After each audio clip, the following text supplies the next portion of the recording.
الصلاة والسلام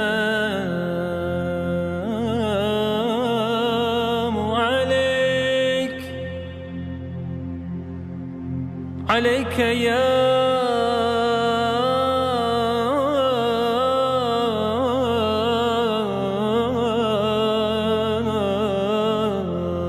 رسول الله.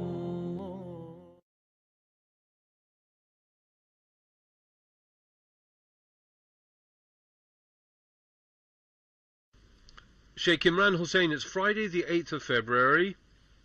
The world seems on fire and there's a lot happening in Tunisia, Egypt, Syria. Can you bring us up to date? Give us some perspective. Since last we spoke, Morris, the events in Mali are now emerging as we suspected that it would. One more time,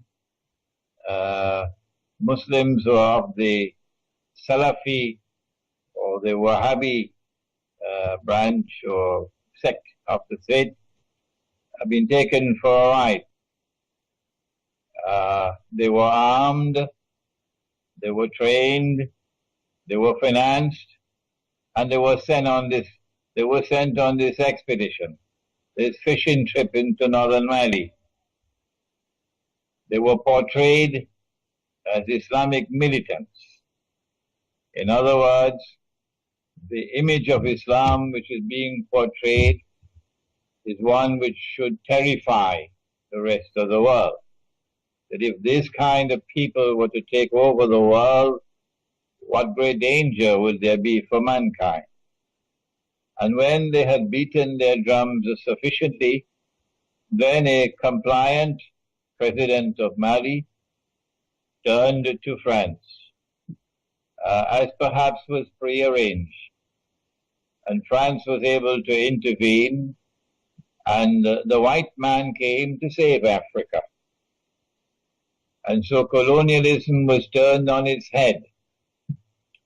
And now Western civilization has been portrayed in a positive light for the rest of Africa.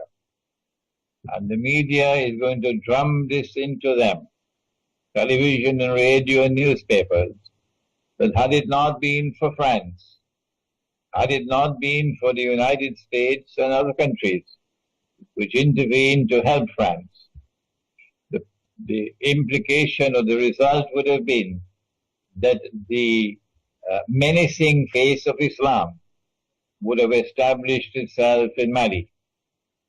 And that would have been a precursor for what would have come for many other countries in Africa. This kind of portrayal of Islam is absolutely essential for Israel.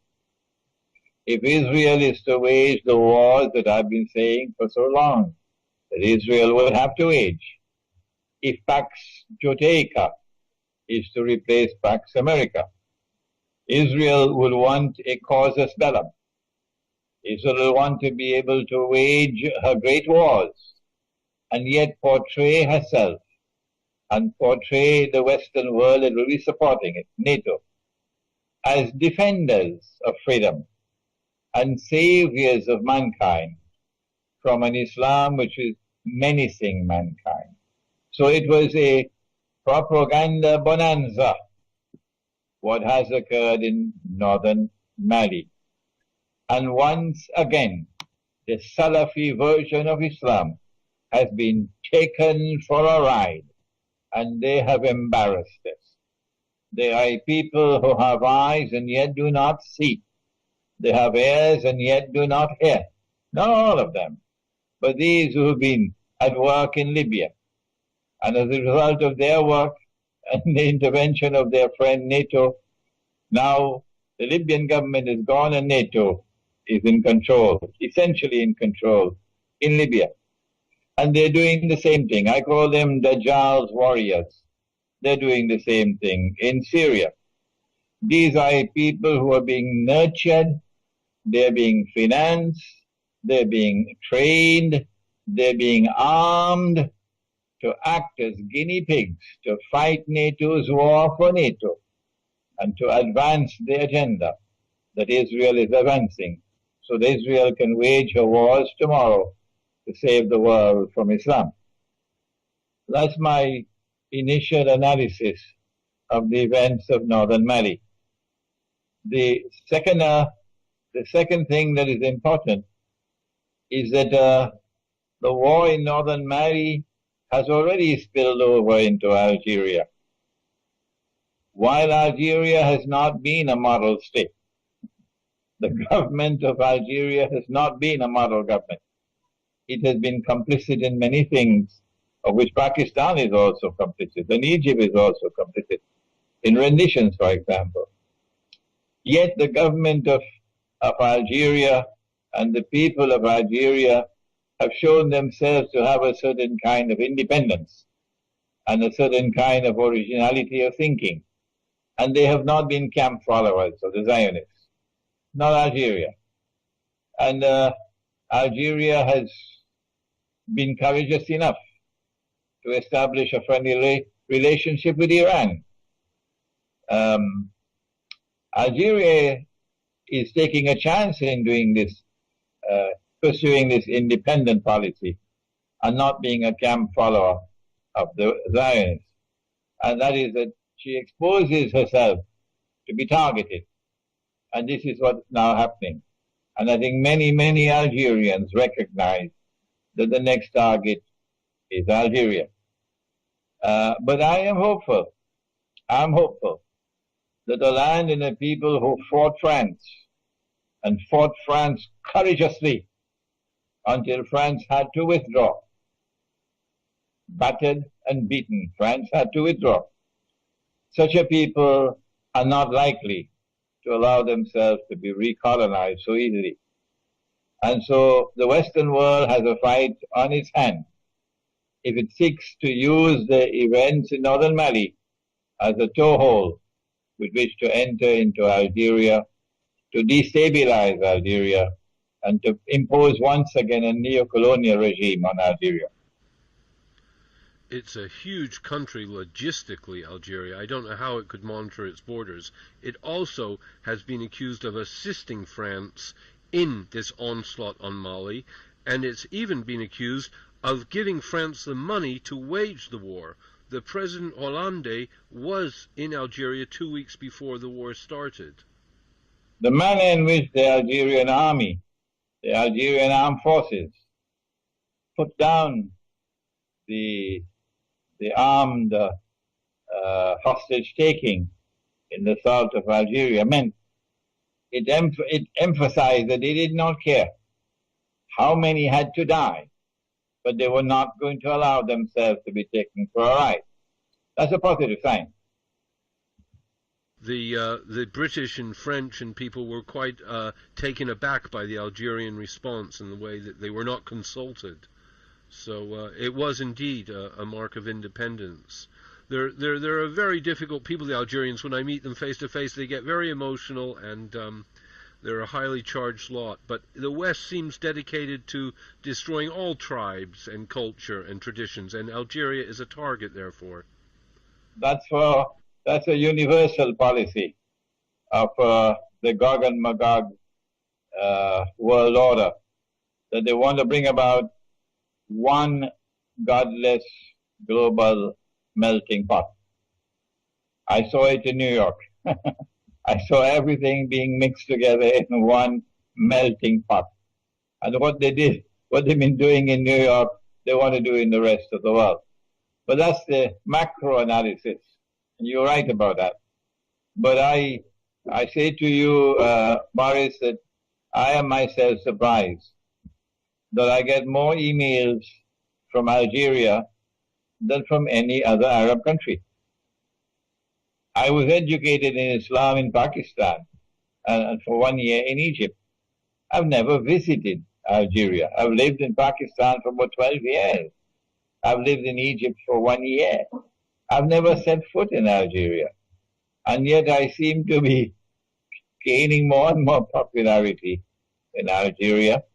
I was just interviewed by Algeria Patriotic, I think is the name of the journal. A long interview, and it's being published now. And I'm getting very positive feedback from the Algerian people.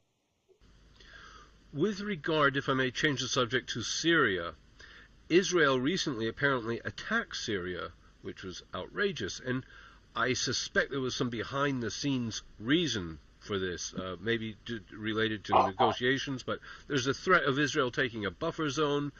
Russia seemed to take a back seat, seemed to distance itself from Syria at that point. I don't know if you perceived that. What the Israeli attack meant was that Israel and her friends had explored all options that they had and had not succeeded after more than a year and a half in bringing about regime change in Syria, which is their target. They're only mentioning the name of Bashar al-Assad, but their target is regime change. To bring a new regime to Syria, which would not be friendly with Iran, which would not have a relationship with Russia, and which will come into the Saudi-Qatari camp. That's what they want. And they're just mentioning the name of Bashar al-Assad as a red flag. So they had spent a year and a half, and they had exhausted all options. Because Russia had put its foot down, Turkey could not attack Syria. Had there not been a Vladimir Putin in Moscow, Turkey would have attacked Syria long ago. Long ago. The reason why Turkey has not attacked Syria so far is one word: Putin. That's the word. And so Putin has already demonstrated a certain degree of integrity in the subject. A certain degree of concrete evidence is there on the ground. Had it not been for him, Turkey would already have been Syria would already have been attacked. Since all options had failed, Israel now had to launch out to try to bring about a provocation which she hoped would have flared up into open war. Since it has not, because Bashar al-Assad had the good sense of not responding, and Russia had the good sense of not responding, Israel has no options now but to do what the United States has been doing in Pakistan, to continue with her incursions into Syria and launching attacks and attacking targets in Syria, aerial attacks. But the more she does that, the clearer will it become to public opinion around the world. Who is the one who is hungry for war? Who is the one on whose side aggression must be mentioned? They are the aggressors. And who is the one who is trying to avoid war? So public opinion is going to sway against Israel if she continues launching these attacks on Syrian territory. So it's a gamble that she's made, and Syria has called her bluff because Syria has refused to respond. And nothing less than a ground invasion will suffice. You can't simply attack from the air. But one of the critically important things about the Syrian attack, the Israeli attack, is that when Turkey sent her fighter aircraft on a reconnaissance mission, it appears, and they momentarily entered into Syrian airspace, they were shot down. The Syrian radar was able to pick them up, and they were shot down. How do we explain that Israeli aircraft reached up to Damascus, and the Syrian radar could not pick them up, and no shots were fired against them, indicating a certain level of technology with Israel that Israel wanted to put on display, not only before Syria, but before the world. that is not lost to military experts around the world, that the Israeli aircraft were able to do what the Syrian fighter aircraft could not do. I believe that eventually they're going to lose patience, and they're going to try to make a deal with Putin. I mentioned this previously, that perhaps Obama would say to Putin, if you stay out, we stay out. Let them fight. But if you enter, we will enter, and then we risk nuclear war. So the ball will be in Putin's court. And then Turkey will attack. This is my prognosis, Morris, that we are looking at some time in the not too distant future, when they have lost all patience. We're looking to a Turkish attack on Syria. And then the whole world will turn to Putin to see how he's going to respond. My bet is that Putin understands that what they want to do is not to rule Syria, but to rule Russia as well. And as a patriot, he's not prepared to allow them to rule Russia, and the Chinese leadership are not prepared to allow them to rule China. So sooner or later, you're going to have a world war. So Putin may argue, if this is what we're going to have, we might as well stop them now rather than later. We will be rooting for Putin. May I change the subject to Egypt at this point? Egypt is in terrible turmoil. I mean, I cannot understand what solutions there can be. It is polarized. What is the prognosis for this succession or the success of Egypt? Has Morsi completely mishandled the whole situation? He has a temporary respite in that the organization of Islamic states, which chose for themselves a very curious name, Organization of the Islamic Conference. It was actually chosen in French, L'Organisation de la Conférence Islamique, and that was then translated to English as the Organization of the Islamic Conference. And that name remained with them for, 40, 50 years, until they have now changed it, I believe. It is such an unimportant organization that we hardly keep up with this news. I think the new name is Islamic Organization of Islamic Cooperation, OIC. This organization met in a summit conference in Cairo over the last few days. And Morsi, acting as host, was able to reap some political dividends from the assembly of all of these heads of state. Most of them didn't come, but many of them were there. And it raised his prestige. But I think it was only a temporary respite. And then once the conference is over, the conference just ended, and the guests have returned to their homes, then the Egyptian people are going to be back again on the streets, venting their rage and their righteous indignation, and I fully support them. I fully support them. That what the Ikhwan al-Muslimun did in Egypt was what we may call a faux pas. They made a terrible blunder, an absolutely terrible blunder. And the blunder is of such magnitude, Morris, that I don't think that Morsi can survive in Egypt. No. Ikhwan will have to choose a successor to Morsi. Morsi may be able to return to the United States and be successful as an engineer. But I don't think he has credentials anymore to rule over Egypt. No, because the mistake was so monstrous of pushing through that constitution over the heads of the Christians, who opposed it, not having the good sense to patiently negotiate, no matter how long, and try to arrive at a consensus, which is what Prophet Muhammad, Allah's blessings be upon him, did.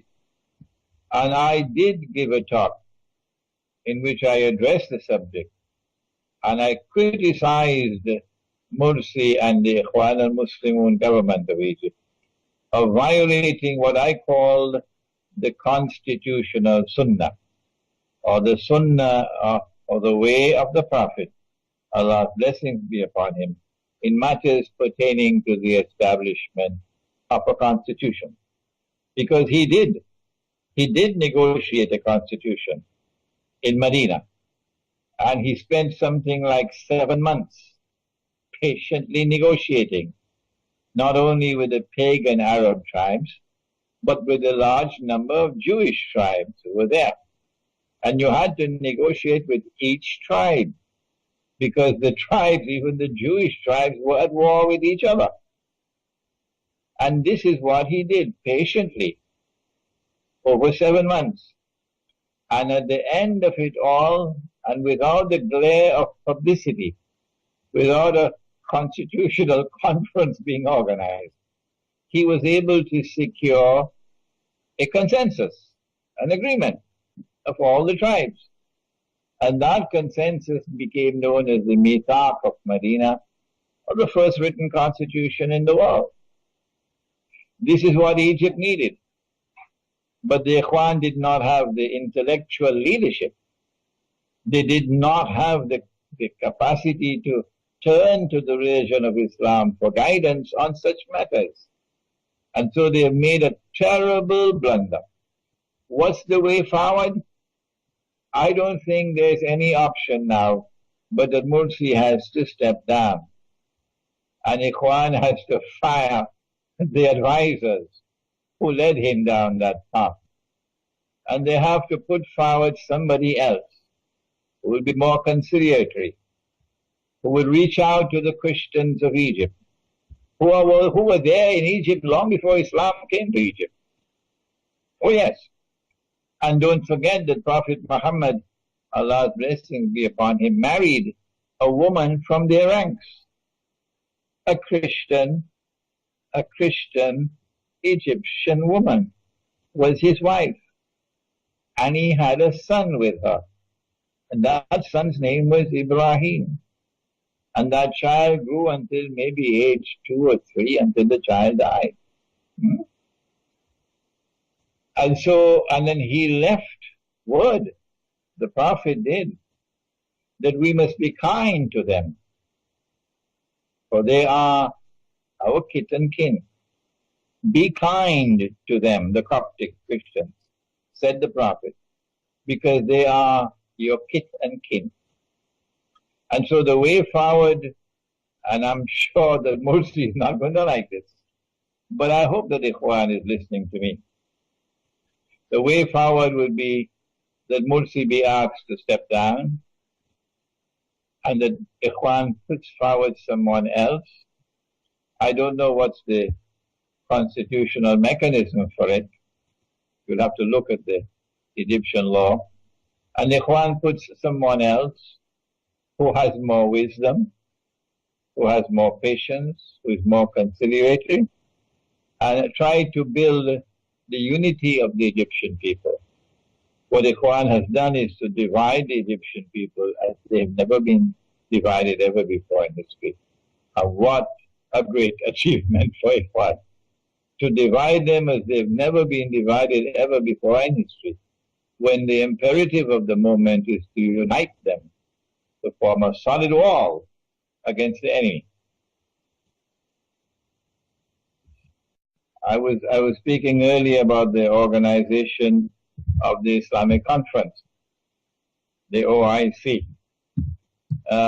Morris must have been about 35 years ago that I was a PhD student at the Graduate Institute of International Studies in Geneva, and I chose this as my doctoral thesis, the OIC. post-Caliphate Islam and the search for a new Islamic public order and international order through the OIC, the Organization of the Islamic Conference. At the time when I was working on that thesis, I had no knowledge of Islamic eschatology. No. It took me 30, 40 years to be able to acquire sufficient command of the subject of Islamic eschatology. And so the initial view that I had of that organization it has now been, I have now been able to look at it far more seriously than I did at that time. The spectacle that occurred in Cairo over these last few days should disturb us. And that is that here are the governments of the whole world of Islam assembled, some 53 countries assembled in Cairo. Either the head of state, the head of government is present, or a representative of the head of government is present, representing the government. And this body appealed to the Security Council of the United Nations to do the job it is supposed to do in Syria. That's what they did. The religion of Islam is based on the Quran.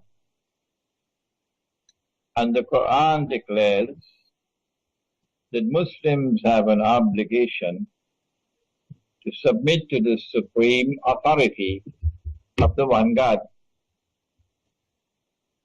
He possesses supreme authority, and obedience is due to him.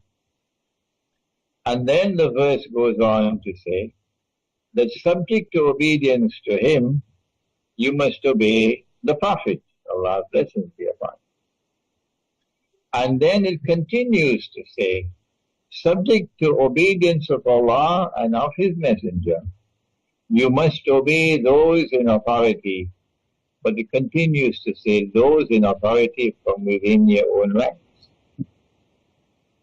And so never in the history of the world of Islam, never, until this age of darkness, has the world of Islam ever submitted as a whole to a non-Muslim authority.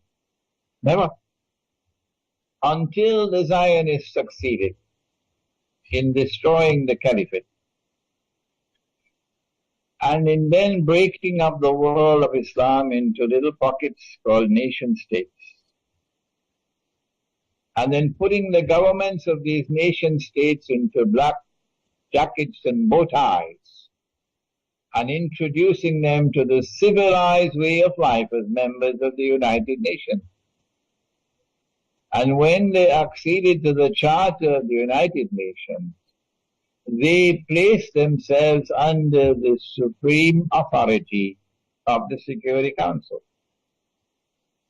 And so they said goodbye to the Quran. This is a monstrous betrayal of the Book of Allah, the Quran. And these people who assembled in Cairo added salt to the wound by making an appeal to the Security Council of the United Nations to do the job that they are supposed to do in Syria. Number two, apart from Iran, and to some extent, I think, Iraq, and maybe Lebanon, all the rest of the world of Islam, all of them, declared Bashar Assad's government to be the main culprit for the violence in Syria. And none of them ever mentioned, or will ever mention, that Saudi Arabia and Qatar and Turkey are complicit in sending men and sending weapons and financing an insurrection in another country? The world knows that. But these men assembled in Cairo, who spoke for the word of Islam, never mention a word of that. And they will not mention. And so Putin was presented with the spectacle of his ally, Iran, standing all alone. China saw Iran standing all alone. And China and Russia saw the whole world of Islam functioning as puppy dogs of the Zionists. Puppy dogs of the Zionists. What kind of impression will that make on the Russian intelligentsia, and on the Chinese intelligentsia? What would they think about the world of Islam, Sunni Islam? But on the ground, the Muslim peoples do not share the views of their governments. But they don't have a means to express that view of their government, of their view on the subject of Syria, for example. And there's considerable resentment against Saudi Arabia in the world of Islam. Considerable hostility for Saudi Arabia in the world of Islam. I would like to recall, for the benefit of our listening and viewing audience, Morris, that in 1990, when Saddam Hussein walked, they said, "Will you walk into my parlor?" Said the spider to the fly. And Saddam got the green light and he walked into Kuwait.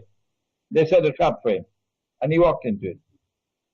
But when Saddam took over Kuwait, there was joy, there was happiness in Malaysia, amongst the Malay in Singapore, the whole of Indonesia, Brunei, the whole of Southeast Asia was celebrating because there was so much repugnance and hostility for Kuwait.